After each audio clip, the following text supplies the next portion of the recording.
everybody? Wisco Madman coming at you. Figured I'd jump on here and see how everybody's been doing in the new year, and kind of get y'all's opinion on when you think we're going to start opening everything up. I mean, Colorado here, we've started opening up things a little bit more. You can actually dine in now. It's kind of nice.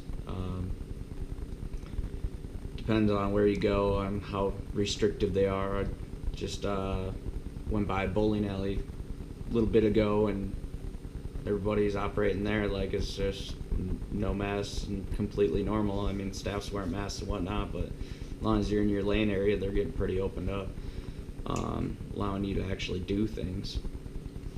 I've just been kind of cooped up the last year, man. It's been absolutely crazy how restricted we got over this, and I mean, you know, hopefully we can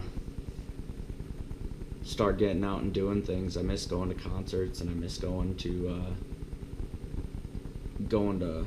events and whatnot, and festivals and all kinds of stuff. You know, it's just,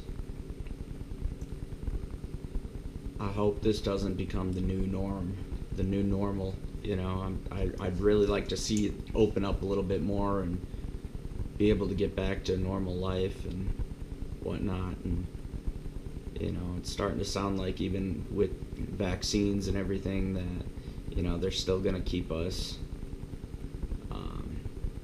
fairly restricted, and you know, there's going to be rules to go about things. You're going to have vaccine cards and different things. You know, there's been all sorts of things thrown around that it's just going to be this constant restrictive thing, when really, you know, this is just my opinion because I'm not for people dying either, but you know, if you're at risk, then you take your precautions. I mean, that's just what it comes down to. That's what it's been for every other sickness out there that I can think of, that I've ever heard of.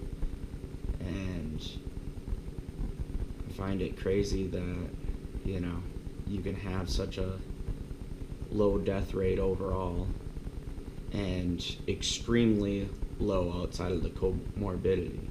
I mean, that's a thing that they don't really focus on too much, if you haven't noticed, is they don't want to talk about the comorbidity. And I didn't even know anything about what that was until I heard Joe Rogan talk about it. You know, Rogan started talking about comorbidity, and I got to looking it up and, you know, looking at the statistics, and that's kind of what the CDC had talked about back towards the end of last year, you know, admitting that I think it was something like less than 6% was zero comorbidity, meaning there was no other pre-existing conditions that these people had that were also a cause of death. So I guess what I was just kind of getting at is, you know, man, it's nice to see things opening up, and I'm hoping we're starting to get a little more realistic reaction to things, and not so much a panic reaction to everything. You know, if you guys feel differently, comment below. You know, if you feel the same, comment below, and let me know what you're thinking about this, and let's start a little bit of a dialogue here about where you think all this should go. You know, I'd really like to talk to people and kind of just see how everybody else feels about this. You know, start socializing in some way, shape, or form, besides just going to work, you know. But yeah, hey, if you like this video, please like, comment, subscribe, and I'll see you on the next one.